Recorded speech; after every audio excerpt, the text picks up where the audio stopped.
What's going on, everybody? My name is Richard Sapp. I am the DIY Realtor. Today we're going to go over and review one of my all-time favorite tools, not just for DIY projects, but also for my role as a full-time realtor. This is the Bosch GLM 35 laser measurer. It is absolutely awesome, has been a staple in my car since the day that I bought it. Helps with measuring things like warehouses, property lines, setbacks, in addition to any sort of construction projects that you may have. It's got some awesome features to it, so we're gonna go over some tips and tricks on how to use it, so stick around.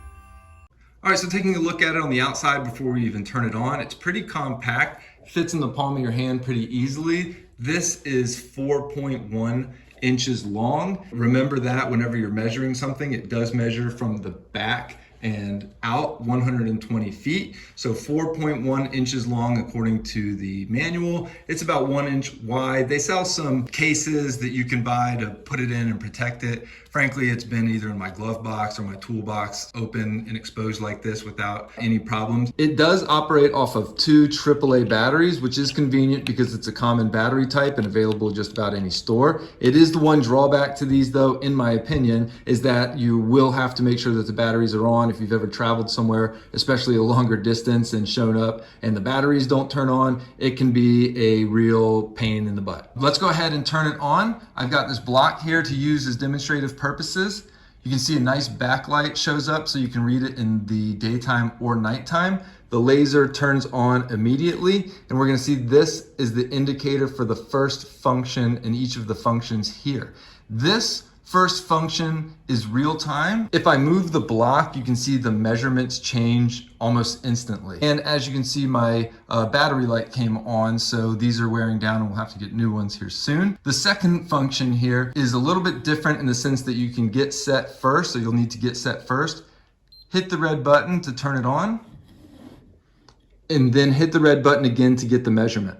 If you do this several times, it does save the previous measurement up here, and you can do this twice and it will keep scrolling and saving the former 2 measurements that you had. The next function is the square feet. So this is super convenient when you are measuring things like floor space, if you need to lay down carpet, hardwood, as well as wall space if you're trying to calculate how much paint you're going to need. You'll use the same feature, which is the red arrow here, to turn the measure on.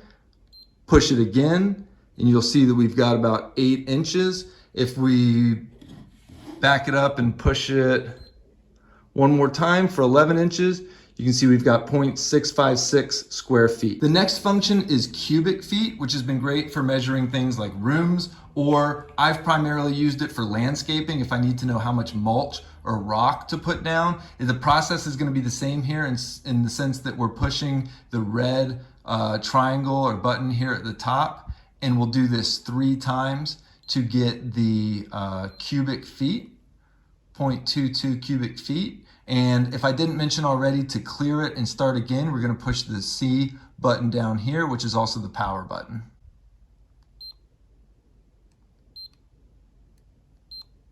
And it does it one at a time like that, which is awesome. In the event that you mess it up, you won't have to start all over again. You can just redo the last one. The last function, and one of my favorites, is the triangle function. It is great for calculating the height of something, such as a tree or a tall building. It works by taking the distance of the first 2 measurements and calculating the third one for you. So if you remember from geometry class, because I don't, how to do this, good for you. I do know how to do it on this, and that is simply by placing the laser at the base of your measurement as well as at the top, capturing both of them, and it will give you the distance between them, this one being nearly 3 inches. In addition to the functions, you can also add and subtract measurements. It works very simply by taking the first measurement, hitting the addition button, getting the second measurement, and then pushing the addition button. You can clear that, and you can do the exact same thing with the subtraction button.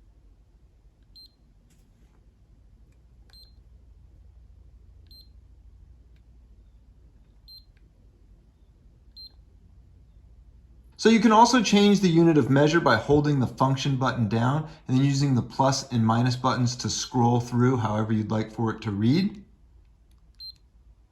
And this is also how you turn the sound on and off. And that's it. It's one of the most versatile and awesome laser measurers that's on the market today. It's also one of the most popular. I highly recommend it. I do have a link for it in the description below, as well as a link to the video where I review how to read a standard and more common tape measure. If you're unsure of how to do that, we break that down as well as give you lots of tips and tricks on it as well. I look forward to being a continued resource for you in the future.